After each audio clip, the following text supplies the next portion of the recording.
थोड़ी देर के लिए।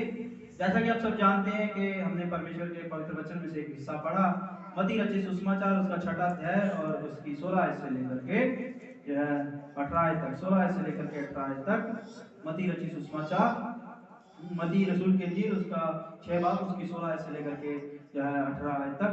Gospel according to Saint Matthew chapter 6 and verses 16 to 18। ये मैं अंग्रेजी में इसलिए बोल रहा हूँ कि ये प्रचार यूट्यूब पे भी जाता है ना। कुछ लोगों को जो है उर्दू समझ नहीं आती, कुछ लोग ऐसे तबके के हैं जो हिंदी भी और उर्दू भी नहीं समझते, तो वो समझते ही अंग्रेजी है, तो उनको हिस्सा समझ में आ जाए, ठीक है ना। बाकी हिंदी समझते हैं, बहुतों को प्रॉब्लम आती है ना कि ये हिस्सा एक बार जो है आप अंग्रेजी में बोल दो, हिंदी में प्रचार समझ आता है, लेकिन वचन का हिस्सा जो है कई बार रिक्वेस्ट करते हैं लोग कि पास्टर जी वो अंग्रेजी में बता दो हिस्सा कहाँ पर, बाइबल में ढूंढना मुश्किल हो जाता है। कुछ लोग अंग्रेजी की बाइबल इस्तेमाल करते हैं, कुछ लोग उर्दू है, कुछ लोग हिंदी है, तो इसीलिए सबकी सहूलियत के लिए, क्योंकि ये प्रचार आप ही तक सीमित नहीं है, ये विश्व तक जाएगा। कहां तक जाएगा? विश्व तक जाएगा, हर तरह का इंसान इसको सुनेगा। चलिए, तो यहाँ पर जो है हमने जो है पढ़ा, वहां पर क्या प्रभु यीशु मसीह सिखा रहे हैं? उपवास के दिनों के बारे में। ये कौन से दिन चल रहे हैं? उपवास के दिन चल रहे हैं, रोजों के दिन चल रहे हैं, जिसे हम अंग्रेजी में लेंट सीजन कहते हैं। लेंट सीजन, उपवास के दिन, रोजों के दिन। तो रोजों के दिन में हम सब अक्सर क्या करते हैं? कुछ लोग उपवास रखते हैं, प्रार्थना करते हैं, घर में प्रार्थना सभा रखते हैं, सत्संग। कुछ लोग नहीं उपवास रख सकते तो खाली प्रार्थना करते हैं और घर में सत्संग रखते हैं। यही होता है ना हमारे साथ। और जैसे आप सब लोगों ने भी अपना अपना टाइम डेट फिक्स की हुई है, पास्टर जी हमारे घर पे इस तारीख को रोजों की दुआ है, सत्संग है, तो वैसे लोग अपने घर में प्रार्थना सभा करते हैं। लेकिन आज हम सीखेंगे कि रोजों के दिनों में हमको कैसे जो है, इनको कैसे जो है, कैसे दुआ प्रार्थना क्या ये सब कुछ इनके बारे में सीखना कि रोजों के दिनों में हमें कैसे जो है अपना जीवन जीना, कैसे जो है हमको जो है इन 40 दिनों को जो है सेलिब्रेट करना है, कैसे मनाना है, क्या तरीका है असल में। क्या ये तरीका है कि बस हमने उपवास रख लिया, प्रार्थना कर ली, या क्या ये तरीका है कि हमने अपने घर पे जो है सत्संग करवा लिया, प्रार्थना सभा करवा ली। सब अपने अपने हिसाब से करते हैं, लेकिन परमेश्वर का वचन क्या कहता है, आज हम ये सीखेंगे। तो प्रभु यीशु मसीह क्या कहते हैं? पहली चीज, जब तू उपवास करे तो कपटियों के समान तुम्हारे मुंह पर उदासी न छाई रहे, क्योंकि वे अपना मुंह बनाए रहते हैं ताकि लोग उन्हें उपवासी जाने। मैं तुमसे सच कहता हूं कि वे अपना प्रतिफल पा चुके। परंतु जब तू उपवास करे तो अपने सिर पर तेल मत और मुंह धो, ताकि लोग नहीं परंतु तेरा पिता जो गुप्त में है तुझे उपवासी जाने। इस दशा में तेरा पिता जो गुप्त में देखता तुझे प्रतिफल देगा। यानी खुदावंद यीशु मसीह क्या सिखा रहे हैं हमें दिनों के बारे में, कि हम जो उपवास रखते हैं ना, उस उपवास का किसी को नहीं पता चलना कि जी आज हमने उपवास रखा है। बहुत से आके बोलते हैं, पास्टर जी मैंने उपवास रखा है, मैं इतने बजे बोल सकती हूँ? पास्टर जी मैंने उपवास रखा, मैं इतने बजे खोल सकता हूँ? पास्टर जी हमने उपवास रखा, हम कैसे खोलें? उपवास रखने के बाद हम पूछते हैं कैसे खोलें। उपवास रखने से पहले पूछो, पास्टर जी अगर हम उपवास रखते हैं या रखना चाहे, अगर कोई उपवास रखता है तो उसे कैसे उपवास रखना है, कैसे खोलना है, वो बात अलग है। अभी रखा नहीं ना, पूछ रहे हैं उसके बारे में जानकारी दो, हमें पता नहीं। लेकिन उपवास रखने के बाद आगे हम कहते हैं, पास्टर जी हमने उपवास रखा तो कैसे खोले, कितने बजे खोले? तो पास्टर जी को पता ही चल गया कि आज आप उपवासी हो। है कि नहीं? यहाँ प्रभु क्या बोल रहा है, किसी को नहीं पता चलना चाहिए कि तू उपवासी है, तूने उपवास रखा, किसी को नहीं पता चलना चाहिए। तेरे पिता को पता चलना चाहिए जो तुझे गुप्त में देखता है। तेरा उपवास गुप्त होना चाहिए। तो ये हमारा उपवास का तरीका। अगर उपवास रखते हैं तो, अगर आपकी कोई दवाई चल रही है, किसी को शुगर है, बीपी की समस्या है, कोई रोग है, आप नहीं रख सकते, आपका शरीर, आपकी सेहत इजाजत नहीं देती, वो बात अलग है। अगर आप तंदुरुस्त है और अपनी इच्छा से रखना चाहते हैं तो आपने उपवास रखा है, आपके और खुदा के सिवा किसी को नहीं पता होना चाहिए।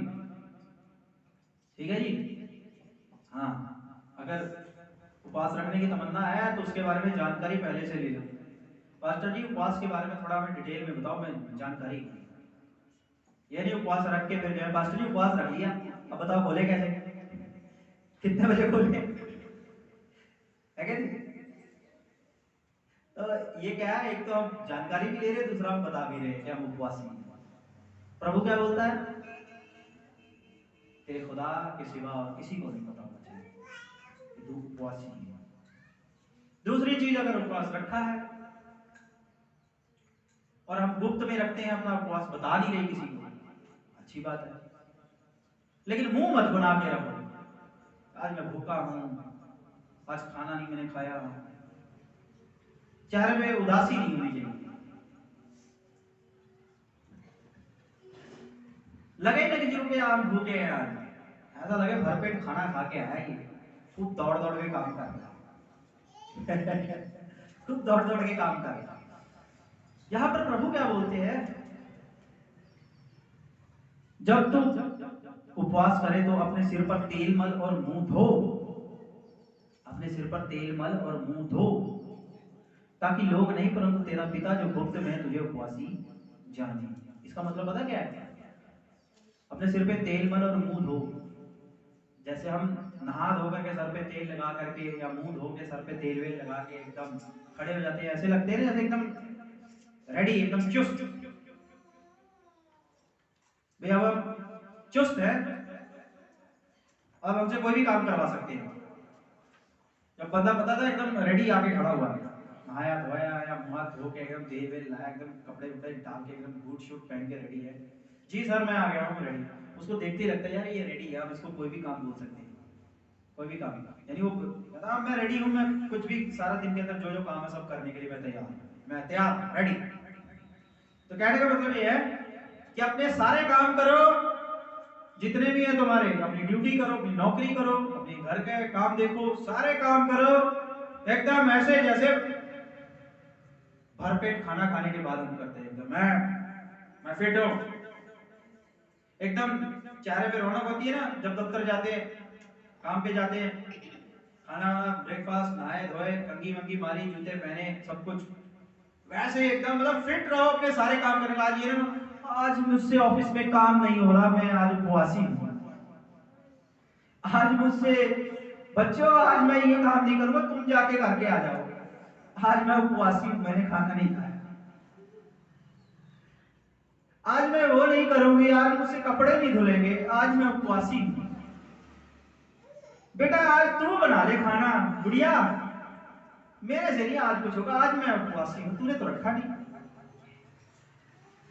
और जिस दिन उपवास नहीं रखा हम रेडी, सारा काम मम्मी कर रही है, फटाफट सब्जी भी बन रही है, कपड़े भी धो रहे हैं, सब एकदम फर्स्ट क्लास पे।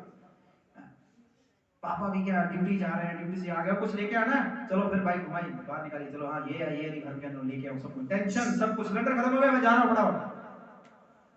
आज बेटा जवान, बेटे तू जाके आज सिलेंडर मेरे से, मैं उपवासी हूँ, अरे यार मैं थक गया हूँ, तुम्हें मालूम सुबह से आज कुछ नहीं खाया, अब मेरे को उपवास खोलने दो, उसके बाद ही कुछ मैं देखूंगा,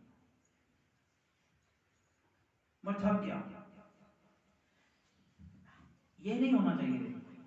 जैसे हम और दूसरे नॉर्मल दिनों के अंदर एकदम एक्टिव रहते हैं ना, चुस्त रहते हैं अपने कामों में, है ना, खाना वाना खा के तैयार बैर रहोगे, वैसे ही रहो, तुम्हारा जो जिम्मेवारी है उन्हें वैसे ही निभाओ चुस्ती फुर्ती के साथ। ये नहीं तुम्हारे पास बहाना होना चाहिए, आज मैं उपवासी हूं, आज मुझसे ये नहीं होगा, आज मुझसे वो नहीं होगा, वैसे ही रहो टेंशन। और मालूम है ना, तो तुम्हारे उपवास का किसी को पता चले और ना ही तुम्हारे जो है आलसीपन से या तुम्हारी शरीर की थकावटीपन से लोगों को ऐसा लगे कि यार आज लगता है इसने रोजा रखा हुआ है, रोजे के दिन चल रहे हैं ना, 40 दिन के रोजे हैं ना, लगता है आपने रोजा रखा हुआ है, बच्चे ना कहते या बीवी ने कहने लगता तुम्हारे पापा ने उपवास रखा हुआ है, थके थके नजर आ रहे, खाने नहीं खा रहे, ठीक है ना। हमारी सेहत से भी नहीं पता चलना चाहिए। एकदम फिट ये है, मुंह धो सर पे तेल मल। तो ये हमारा तरीका है उपवास का। अगर उपवास रखते हैं तो ऐसे रखो, ठीक है। तो जब हम ऐसे उपवास रखते हैं तो इस दिशा में तेरा पिता जो गुप्त में देखता है वो तुझे प्रतिफल देता, क्योंकि तेरे पिता को पता है। तो ये तो हमारा उपवास है। अगर आप, अब मैं आपको कुछ बेसिक चीजें बताता हूँ इन दिनों में हमको करना क्या होता है। ये उपवास के दिनों में कुछ बेसिक चीजें, बुनियादी चीजें हैं। पहली चीज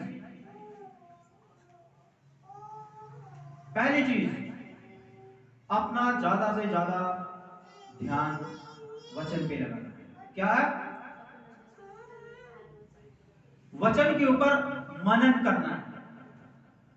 कितने लोग जो है इन दिनों के अंदर अपना ज्यादा से ज्यादा समय वचन के ऊपर मनन कर रहे हैं। अपने काम धंधा भी करना, अपनी ड्यूटी, अपनी नौकरी, अपना बिजनेस भी करना है, सारी चीजें करते हुए वचन के ऊपर भी मनन करना। ये नहीं आज मैं बिजी रहा, सारा दिन मैंने कुछ नहीं करा तो मैं वचन पे मनन नहीं किया, खाली प्रार्थना किया, बस बात खत्म। उपवास तो मैं रख नहीं सकता, मेरा शरीर इजाजत नहीं देता। ठीक है, नहीं देता इजाजत, कोई जरूरी भी नहीं आपके लिए उपवास रखना, ठीक है, कोई बात नहीं। लेकिन वचन के ऊपर मनन हम नहीं कर रहे हैं।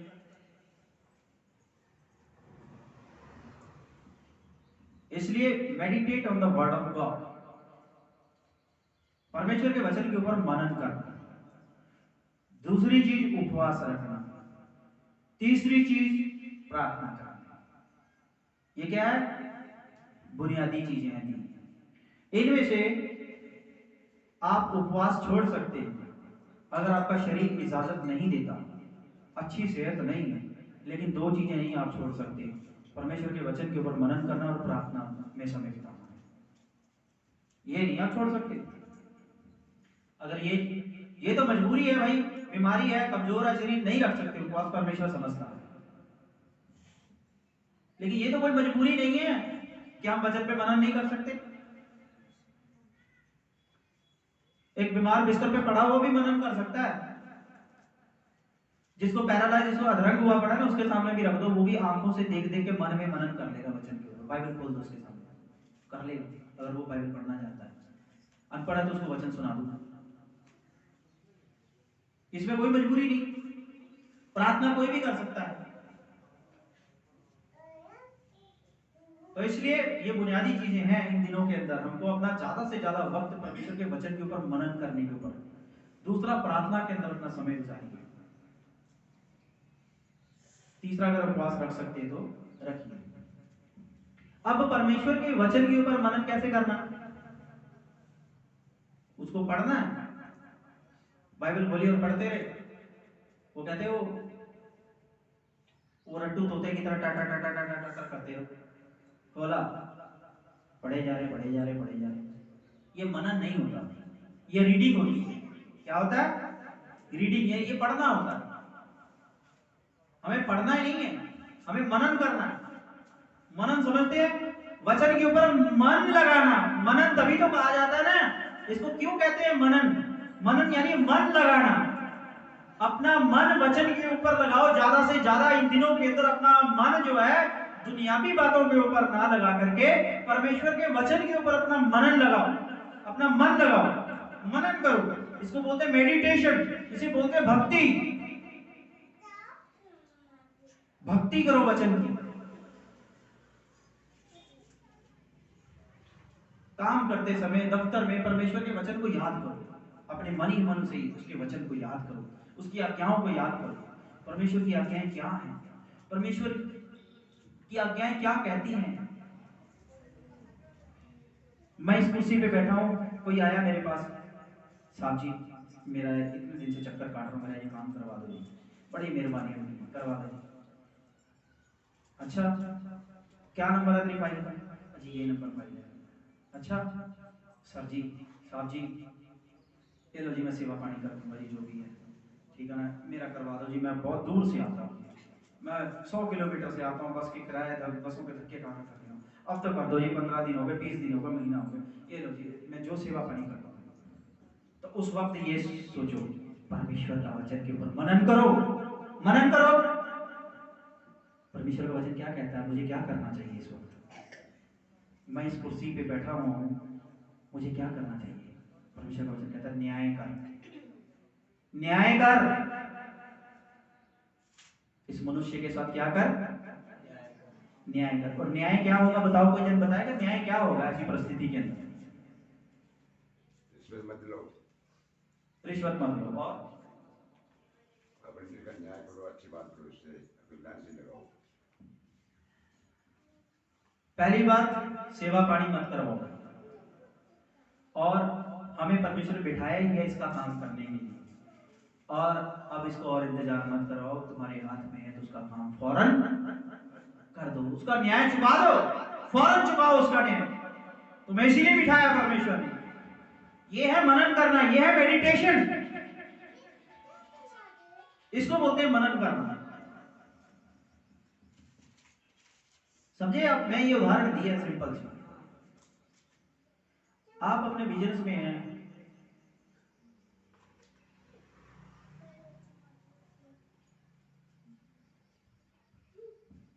जब ये कोरोना आया, नया नया आया, बड़े जोर से आया, बहुत लोगों की मौतें हो रही हैं, बहुत लोग बीमार हो रहे थे। मैं दिल्ली में था उस टाइम में, तो बताया जा रहा सबको भाई सैनिटाइजर रखो इतना सा अपने पास, सैनिटाइज हाथ करके ही खाना खाओ, चीज़ों को छूते हैं जो भी है। तो मैं जब किसी की डेथ हो जाती थी तो मैं जनाजा पढ़ने जाता था, मैं पादरी, तो पास्टर लोग भी जाते थे, छोटा सैनिटाइजर रखो। वहाँ कब्रिस्तान में भी सैनिटाइजर होता था, तो मैंने सैनिटाइजर ले लिया। चलो हमारे इंस्ट्रक्शन हुआ कि भाई सैनिटाइजर रखना, मैं ठीक है सैनिटाइजर रख लेते, तो रख लिया सैनिटाइजर। तो मैंने खड़ा करके जब उसको चेक किया, उसके ऊपर लिखा हुआ 70% अल्कोहल इसके अंदर है, 70% अल्कोहल है, 70% अल्कोहल है, और वो होना चाहिए सैनिटाइजर के अंदर। मैंने उस सैनिटाइजर को ले ला करके घर पे उसको चेक कर दिया कितना अल्कोहल है। जब उसको चेक किया उसके अंदर 1% भी अल्कोहल नहीं है। इतनी बड़ी बड़ी कंपनियां धड़ाधड़ सैनिटाइजर बेच रही हैं, मैंने ये अंदाजा लगाया एक इंसान से पूरा पैसा ले रही है, लेकिन वो सैनिटाइजर तब भी नहीं है, उसमें रंग डाल के पानी बेचा जा रहा है। न्याय हो रहा है? न्याय न्याय नहीं है। तो उसको क्या करना चाहिए था? जो सैनिटाइजर बनाता है कंपनी, क्या करना चाहिए? जब वो पब्लिक से पूरा पैसा ले रहे हैं, अपनी लागत पूरी ले रहे हैं, अपना प्रॉफिट भी ले रहे हैं, तो उनका फर्ज क्या बनता है? जितना वादा किया है 70% वो देना चाहिए ना, लेकिन 1% भी नहीं दे रहे, धोखा। यही बात मैं आपसे कह रहा हूं, एक विश्वासी अगर ऐसा करे तो क्या उसका उपवास, उसका घर में प्रार्थना करना, उसका फास्टिंग एरिया के उसके परमेश्वर के हुजूर में कबूल होगा? नहीं होगा। क्यों नहीं होगा? क्योंकि वो वचन पे मनन नहीं कर रहा है।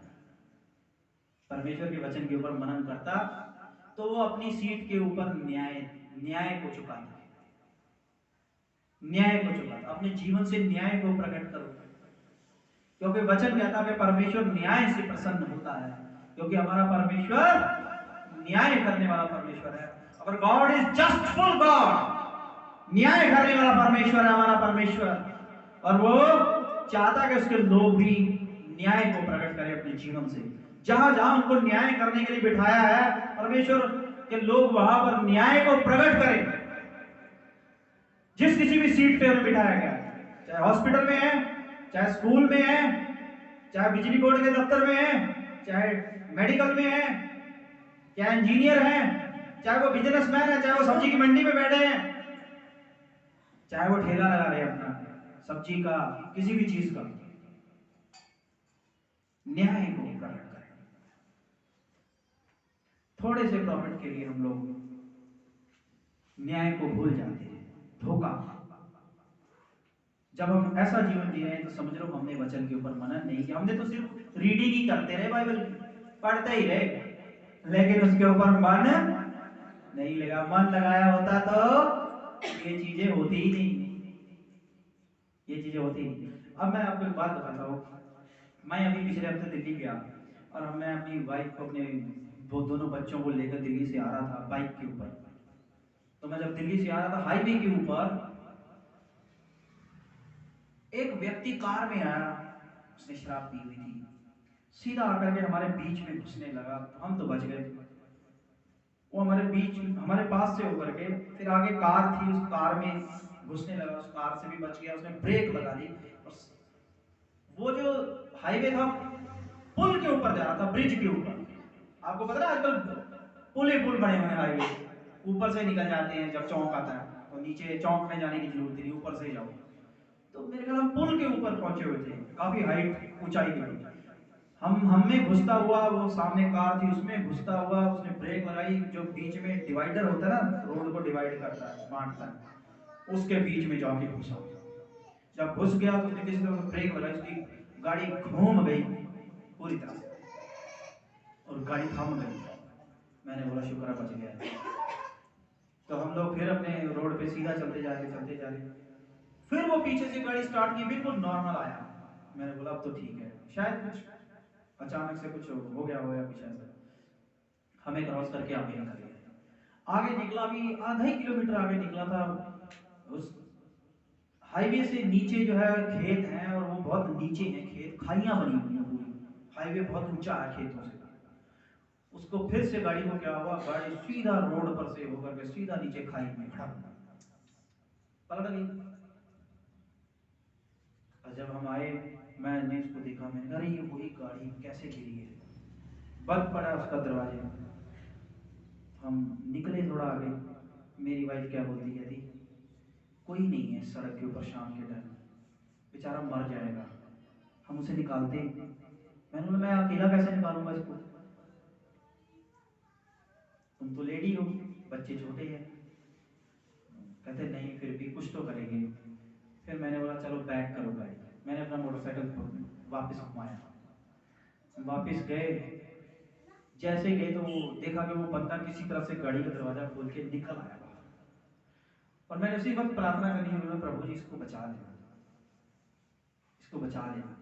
तो जब वापस आया देखा तो एकदम से जो है बाहर निकला हुआ, गाड़ी में से खुद ही निकल आया। तो हमने बड़ा प्रभु का धन्यवाद दिया, शुक्र है प्रभु। फिर मैं उतर के गया, मैंने देखा, मैंने कहा इसको कुछ हुआ तो नहीं, एक भी खरोच नहीं है उसको, गाड़ी अंदर पड़ी है खाई के अंदर। लोग भी आगे खड़े हुए पड़े हैं, ट्रक वाले सब, कारों वाले सब आगे खड़े हुए।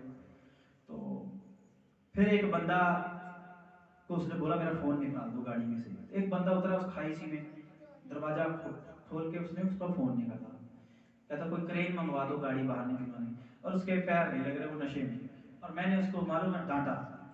मैंने कहा परमेश्वर ने तुम्हें जिंदगी दी और तुमने जो है इस जिंदगी की कदर नहीं की। मैंने कहा परमेश्वर तुम्हें जीने का एक मौका दिया है, शराब पी के इस तरह से इस जिंदगी के साथ खिलवाड़ मत करो। पहले तुम हमें उड़ाने लगे, उसके बाद तुम वहां से बचे, यहाँ इतनी बड़ी खाई में गिरे, परमेश्वर ने तुम्हें जीवन दान दिया है। तो कहता क्रेन मंगवा दो, गाड़ी निकल जाएगा, क्रेन भी आ जाएगी, गाड़ी भी निकल जाएगी, लेकिन तू गाड़ी नहीं चलाएगा जब तक तेरे को नशा नहीं उतरेगा। मत चलाना इस गाड़ी को, तेरे को फिर से जिंदगी दी है, जिंदगी से खिलवाड़ मत करो। तो वो बच गया। उस वक्त मेरे को एहसास हुआ, मैंने कहा इसको देखने वाला कोई नहीं, बाद में लोग आ गए, कोई नहीं है, हमने देख लिया, हम इसके चश्मदीद गवाह हैं। हम निकल गए तो मेरी वाइफ ने बोला कुछ तो करेंगे, मर ना जाए बेचारा। तो उस समय मेरा अंदर से आवाज आई, मैंने वचन पे मनन किया कि न्याय क्या है। न्याय ये है कि हमें किसी की इस वक्त मदद करनी चाहिए, निकल नहीं जाना चाहिए। और न्याय करने के लिए मैं वापस आया और परमेश्वर ने हमारी नीयत को देखा, सच्चाई को देखा, हमारी प्रार्थना को सुना, और व्यक्ति बिल्कुल सही सलामत गाड़ी में से खुद ब खुद ही बाहर आ गया। बहुत जबरदस्त एक्सीडेंट था, लोग सब हैरान थे। गाड़ी पलट के अंदर, बंदा फिर बच गया। और उसको मैंने बहुत डांटा उस इंसान। तो ये है मेरे अजीजों, न्याय हम तब करते हैं जब हम वचन के ऊपर मन लगाते हैं। वचन क्या कहता है, इस वक्त हमें क्या करना चाहिए इस परिस्थिति के अंदर, वचन क्या कहता है। इसलिए इन दिनों के अंदर वचन के ऊपर मनन करो, मनन करो, अपने दफ्तर के अंदर मनन करो, मार्केट के अंदर मनन करो, अपने बिजनेस के अंदर मनन करो, चलते फिरते उठते बैठते अपने आस पड़ोस के अंदर, अपने रिश्तेदारों के अंदर, अपने परिवार के अंदर, अपने समाज के अंदर, अपने देश में न्याय करो। जहां पर भी परमेश्वर ने आपको रखा वहां पर परमेश्वर के न्याय को प्रकट करो। ये है meditate on the word of God, ये है परमेश्वर के वचन के ऊपर मनन करना। क्या हम कर रहे हैं मनन इन दिनों के अंदर? कि खाली प्रार्थना सभा रखवा ली, जिस जो उपवास रखता था उसने उपवास रख लिया, और जो बाकी प्रेयर प्रार्थना कर ली हमने घर के अंदर, सुबह शाम किए जा रहे हैं प्रार्थना, बस यही है मनन कर रहे हैं? या बाइबल पढ़ ली, वचन पढ़ लिया, लेकिन वचन पे मनन किया? समझ में आ गया मनन करना क्या होता है? मैं आप लोगों को बड़ी गंभीर तरीके से या बड़ी कठिन बातें नहीं बता रहा हूं, मैं आपको बड़ी सरल बातें बता रहा हूं। मनन का मतलब बड़ा ही सरल ही है, आप ही की भाषा में सुना रहा हूं। यीशु मसीह लोगों को उनकी भाषा के अंदर बात करते थे। क्या बोलते लोगों को सिखाने के लिए? वो बैठे हुए थे बेचारे प्रभु यीशु मसीह ऐसे लोगों के बीच में जहां उनको शिक्षा देने के लिए वचन की, वहां पर अनाज की बोरियां पड़ी थी, गेहूं की बोरियां। उन्होंने गेहूं निकाल ली, कहते गेहूं निकाली, इधर उधर फेंक दिए दाने। उन्हीं की भाषा में सिखाने लगे। कहते देखो कुछ बीज है पथरीली भूमि पर गिरा, फल नहीं लाया। कुछ बीज झाड़ियों में गिरा, थोड़ी देर के लिए पॉम्पलेट फूटी, फिर वो खत्म। कुछ बीज रास्ते के किनारे गिरा, कुछ इधर गिरा, कुछ उधर गिरा, आकाश के पक्षी आए उसे चुग गए। कुछ बीज अच्छी भूमि पर गिरा और वो फल लेके आया, कुछ 30 गुना, कुछ 60 गुना, कुछ 100 गुना। ऐसे बैठे बैठे उन्हीं की भाषा में सिखा दिया हमको वचन। कहता ये है मसीही जीवन, ये है विश्वासी का एक जीवन। फल लाओ अपने जीवन से, फल न्याय को प्रकट करो जहां भी परमेश्वर ने आपको रखा है। और ये तभी होगा जब हम मनन करते हैं, मन लगाते हैं वचन के ऊपर कि वचन क्या कहता है, इस परिस्थिति में हमको क्या करना। ठीक है जी, समझ गए? तो इसलिए जब हम ऐसा करते हैं तब जो गुप्त में हमारा पिता देखता है हमें प्रतिफल देता है। परमेश्वर में क्या देता है? प्रतिफल देता है। तो ये हमारा जो है ऐसा जीवन जो है हम इन रोजों के दिनों में ज्यादा से ज्यादा इस तरह का जीवन जीने की कोशिश करें, ताकि परमेश्वर हमें आने वाले दिनों में ऐसी सामर्थ्य दे कि हम आने वाले दिनों में हमेशा के लिए जो है अपनी ऐसी जिंदगी जी सके, हमेशा के लिए ऐसी जिंदगी जी सके। और आगे जो है दूसरी चीज उपवास मैंने आपको बता दिया। तीसरी चीज प्रार्थना, प्रेयर। प्रेयर किस लिए करनी है?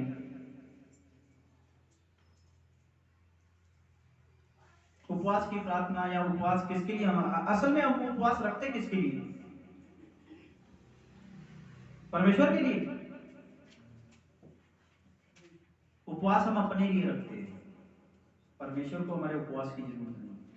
उपवास हम अपने लिए रखते हैं, उपवास की प्रार्थना हम अपने लिए करते हैं। वचन के ऊपर मन क्यों लगाते हैं? हम अपने लिए, ताकि हम वचन के ऊपर मन लगाएं, न्याय को प्रकट करें और हम परमेश्वर से आशीष पाएं, उससे प्रतिफल पाएं, इस दुनिया में भी और उस आने वाली दुनिया में भी। यानी आने वाली दुनिया स्वर्ग का राज्य है, वहां पर भी हम प्रवेश करें वचन के ऊपर मन लगा करके। तो ये सब हम अपने लिए करते हैं, परमेश्वर के लिए नहीं हम कर रहे हैं, ये हम अपने लिए करते हैं। इन दिनों में अपने लिए कुछ करो, कर अभी तक किया? न्याय प्रकट किया? मनन किया वचन के ऊपर? नहीं किया तो करो, वो अपने लिए करोगे, अपने लिए करोगे, उससे प्रतिफल पाओगे, उसके राज्य में प्रवेश करोगे, जगह पाओगे। तो इसलिए मनन करो।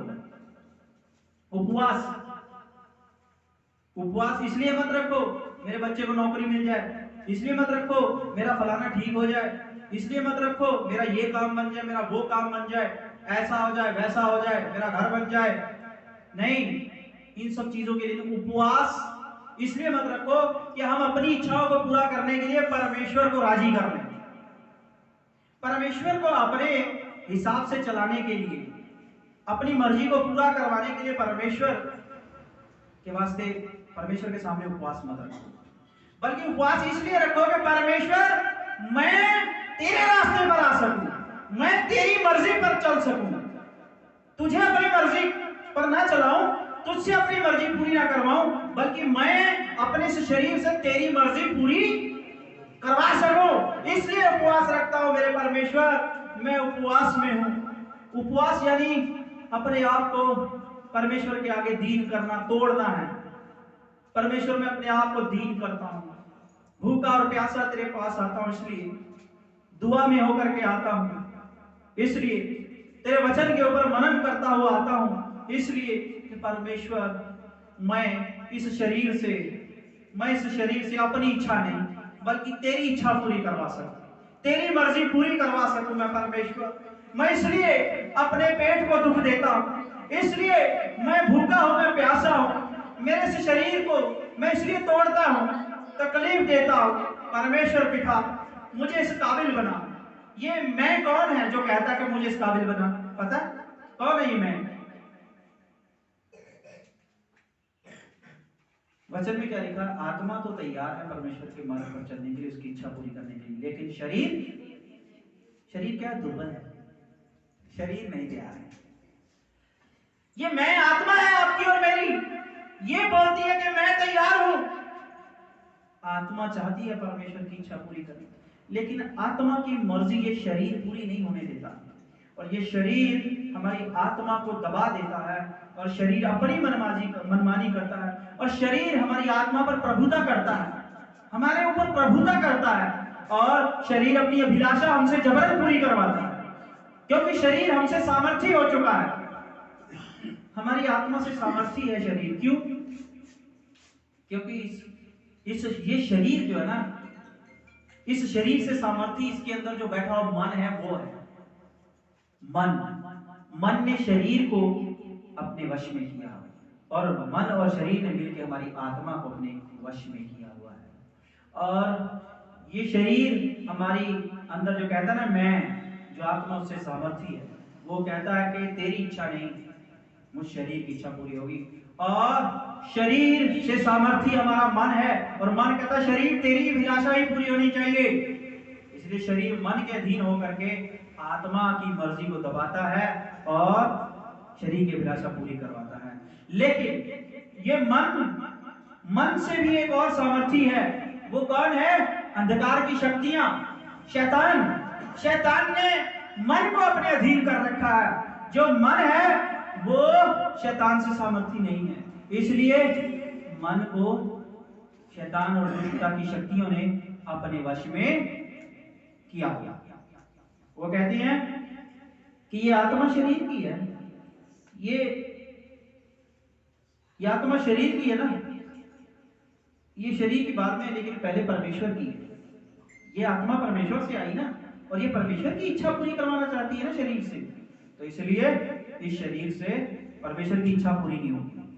क्योंकि जो शैतान है, जो अंधकार की शक्तियां हैं, वो क्या चाहती हैं?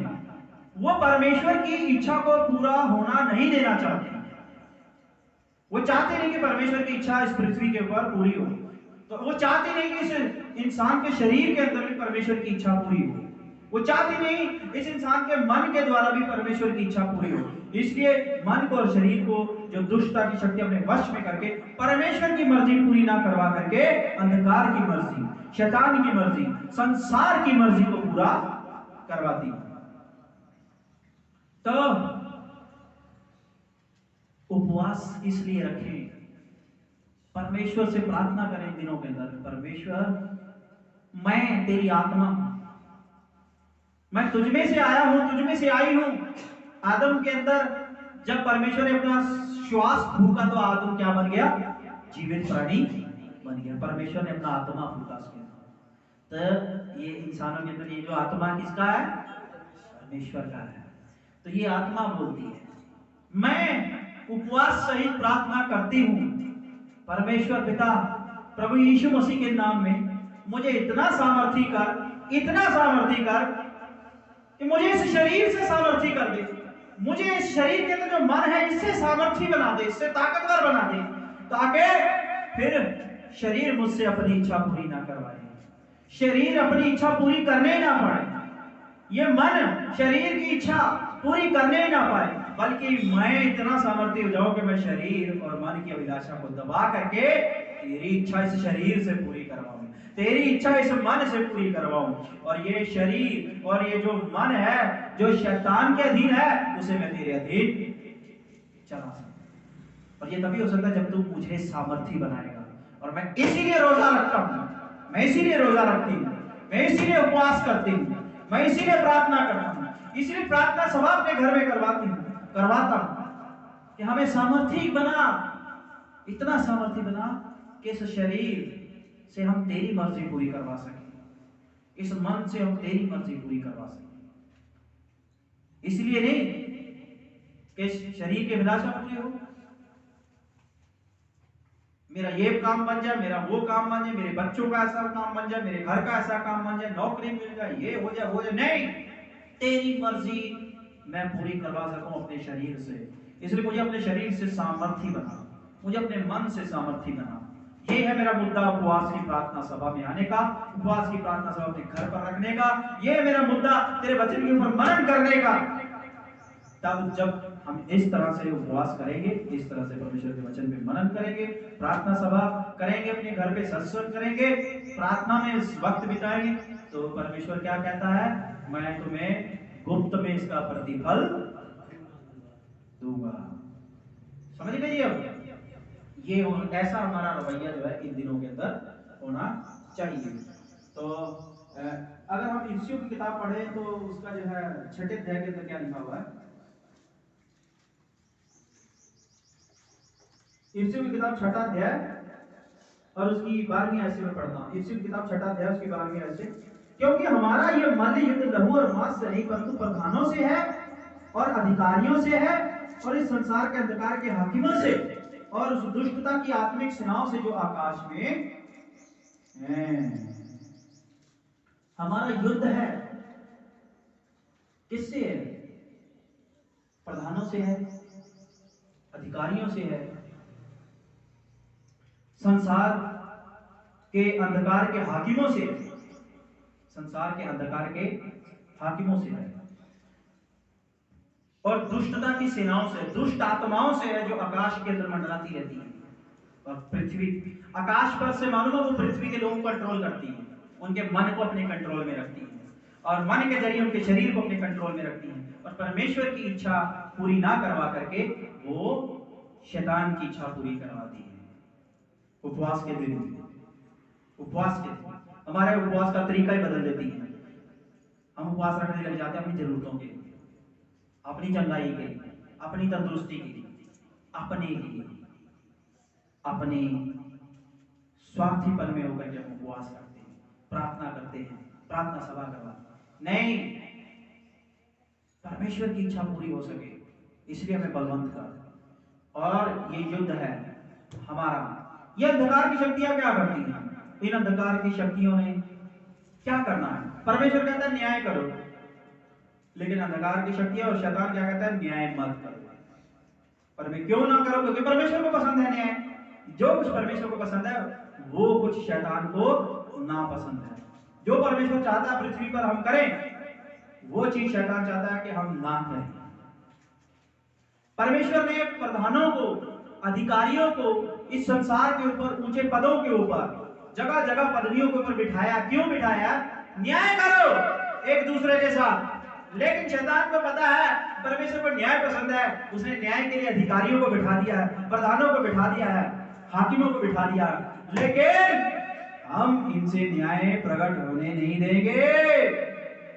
इसलिए हर एक अधिकारी, प्रधान, हाकिम का मन शरीर वश में कर लिया अंधकार की शक्तियों ने। इसीलिए तो आज सरकारी दफ्तर में एक व्यक्ति धक्के खाता रहता है न्याय के लिए, उसे न्याय नहीं मिलता। न्याय मुंह देख करके मिलता है, मुंह देखा जाता फिर न्याय दिया जाता है। यीशु मसीह कहता है मैं मुंह देखा न्याय नहीं करता हूं, मेरे लिए सब बराबर है। लेकिन आज अधिकारी, प्रधान, हाकिम मुंह देख करके न्याय प्रकट करते हैं। आज डॉक्टर भी मुंह देख करके पेशेंट को डील करता है। अगर कुछ सिफारिश आ गई, कोई फोन आ गया तो आ जाओ, अच्छे से लाइन में से भी हट जाओ। अगर ऐसे ही बेचारा आया, कोई सिफारिश नहीं, कोई घंटी नहीं बजी तो क्या, चलो ठीक है, लटके रहो, ये टेस्ट करा, वो टेस्ट करा, ऐसा कर, वैसा कर, ये करो, ठीक है ना। आज सरकारी दफ्तर में काम हमको करवाना है, कुछ है, घूमते रहो, एक फोन आ गया और जी काम हो गया जी, ठीक है, फिर चाय पानी भी हो गया, काम हो गया जी। ऐसा क्यों, मुंह देख के क्यों? क्योंकि ये है अन्याय, अंधकार का राज्य। प्रधानों से, हाकिमों से, जिनको परमेश्वर ने बिठाया है न्याय के लिए, वो ऐसा क्यों कर रहे हैं? वो परमेश्वर की इच्छा क्यों नहीं पूरी कर रहे? मालूम है, क्योंकि उनके अंदर जो आत्मा है ना, उसके ऊपर जो शरीर है वो सामर्थी है, और शरीर के अंदर जो मन है वो भी सामर्थी है आत्मा के ऊपर। और उसको सामर्थी किसने बनाया? शैतान ने, अपने वश में दुष्टता की शक्तियों के द्वारा उनके मनों को अपने वश में किया हुआ। और दुष्टता की शक्तियां क्या कहती हैं? कि तुम मुंह देख करके न्याय करो, मुंह देख करके न्याय करो, न्याय नहीं होना चाहिए। मुंह आज सब जगह है, कहीं भी चले जाओ सब जगह है। क्या धार्मिक स्थान, क्या सरकारी स्थान, क्या बिजनेस, सब जगह यही चल रहा है। न्याय कहीं नहीं है मेरे अजीजों, न्याय कहीं नहीं। मनुष्य को इसलिए बनाया कि वो परमेश्वर की सेवा करे, परमेश्वर के न्याय को प्रकट करे। लेकिन शैतान कहता है कि मनुष्य, तू परमेश्वर की सेवा नहीं, बल्कि मनुष्य, तुम मनुष्य मनुष्यों की सेवा में लग जाओ। आदमी आदमी की सेवा करे, लेकिन परमेश्वर की सेवा मत करे। जिसे कहते हैं ना चमचागिरी, चापलूसी, बस सब जगह ये। तो ये सब कुछ क्यों हो रहा है पता है? इसका रीजन मैंने आपको बताया। हाकिम, प्रधान, ये सब, इन सब के को दुष्ट शक्तियों ने अपने वश में किया है। और जब एक विश्वासी इनके पास न्याय के लिए जाता है, चाहे वो अस्पताल है, चाहे वो सरकारी दफ्तर है, चाहे वो बिजनेस की जगह है, चाहे वो कोई सी भी जगह, चाहे वो राजनीति है, इन सब के पास जब एक विश्वासी जाता है, मालूम है, तो ये सोच के जाइए कि ये जो सामने अधिकारी बैठा है, इससे मैं युद्ध करने जा रहा हूं, क्योंकि ये न्याय नहीं देगा, ये मुझे न्याय नहीं देगा, क्योंकि इसको दुष्टता की शक्तियों ने अपने वश में करके रखा, ये न्याय कभी नहीं देगा मुझे। और अगर मैं इससे न्याय को लिया, यानी मैं युद्ध में जीत गया। और इसलिए उपवास रखो, प्रार्थना करो, वचन के ऊपर मनन करो। परमेश्वर पिता मुझे इतना सामर्थी बना कि जब मैं अंधकार के हाकिमों के सामने खड़ा हूं न्याय के लिए, तो मैं उनके ऊपर प्रबल हो जाऊं यीशु मसीह के नाम में, और वो अपने आप मुझे न्याय देने के लिए मजबूर हो जाए। जब आप सामर्थी होगे ना परमेश्वर में, तो जो अंधकार के हाकिम हैं अपने आप आपके आगे हथियार डाल देंगे। उनको ना चाहते हुए भी आपको न्याय देना पड़ेगा, क्योंकि आप परमेश्वर की सामर्थ में होकर के जब जाते हैं, तो शैतान की सामर्थ कमजोर पड़ जाती है। इसीलिए आज हमारे काम नहीं बनते, हमें न्याय नहीं मिलता। क्यों? क्योंकि हमारा उपवास, हमारे प्रार्थनाएं कुछ और ही होती है। परमेश्वर के वचन के ऊपर मनन करो, यानी हर वक्त, हर परिस्थिति में जहां भी हो, मनन करो। परमेश्वर का वचन हमसे क्या डिमांड करता है, यहाँ पर हमें किस तरह से, हमारा रवैया क्या होना चाहिए इस वक्त यहाँ पर। परमेश्वर के वचन के ऊपर सोचो, क्या हमारा रवैया रिश्वत लेना होना चाहिए? यहाँ पे नहीं होना चाहिए, नहीं लेंगे भाई, तेरा काम हो जाएगा, तेरा काम हो जाएगा। तो इसलिए वचन कहता है, अगर दूसरे की खेत को सींचोगे तो परमेश्वर तुम्हारा खेत अपने आप सींचेगा। जब तुम दूसरों के लिए अड़ंगा नहीं खड़ा करोगे, तो तुम्हारे रास्ते में जितने भी अधिकारी और हाकिम अड़ंगा खड़ा करने वाले हैं, उन सब अड़ंगों को परमेश्वर हटा देगा। तो इसलिए पहले खुद ये सीखें कि हम किसी के लिए कभी भी अड़ंगा ना करें, ठीक है जी। जितना हो सके दूसरों के लिए हम जो है आराम तलब, दूसरों के लिए सहूलियत बन सके, हम दूसरों के लिए सहूलियत बन सके। तो ये है मेरे अजीजों, ये अधिकारी, ये हाकिम, आज हर डिपार्टमेंट के अंदर लोग ऐसे क्यों हो गए? क्यों हो गए? क्योंकि वो अंधकार की दुष्टता की शक्तियों के वश में हैं, उन्हें खुद को नहीं मालूम। परमेश्वर ने तो उन्हें न्याय के लिए बिठाया, लेकिन वो जो परमेश्वर चाहता वो करते ही नहीं। क्यों नहीं करते? क्योंकि वो परमेश्वर के वश में है ही नहीं, है ही नहीं। इसलिए नहीं क्योंकि ना तो वो परमेश्वर के वचन को जानते हैं, ना मनन करते हैं, ना ही उन्हें पता है कि कैसे परमेश्वर के साथ चला जाता है, ना उन्हें ये पता कि एक प्रार्थना पूर्ण जीवन होना चाहिए, ना उन्हें ये पता कि हमें क्या विनती करनी है परमेश्वर से। कुछ नहीं पता, कुछ नहीं जानते। तो इसलिए इन उपवास के दिनों में अपने जीने का तरीका बदलें, जीने का तरीका जो आज वचन से आप लोगों को बताया। परमेश्वर आप सबको आशीष दे। आइए आखिर में